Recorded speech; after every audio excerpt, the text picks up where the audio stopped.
Donc j'ai lancé un nouveau chantier qui est celui du travail et de l'emploi.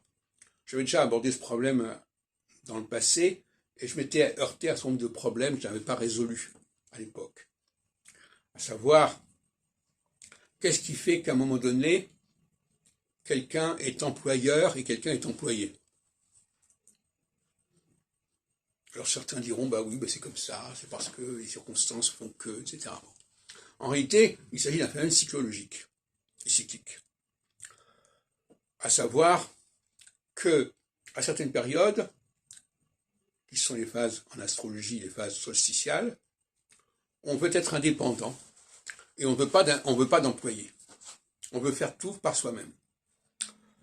Et à d'autres époques, les phases équinoxiales, qui alternent de 7 ans en 7 ans, eh bien là, finalement, on recherche, on va mobiliser des personnes pour nous seconder, pour nous compléter, pour nous prolonger, ne serait-ce que parce qu'il peut y avoir aussi le phénomène de la mort, tout simplement. La mort, c'était la socialité qui vient en deuxième, si on veut, c'est quand même quelque part, l'équinoxialité, pardon, c'est quand même la mort. Et la mort, ça crée des testaments, ça crée des héritiers, etc. etc. Donc, je vais aussi dire que les employeurs et les employés, et aussi la leçon d'employable, j'aime bien la trinité, employeur, employé, employable, parce qu'on ne peut pas être employé si on n'est pas d'abord été employable.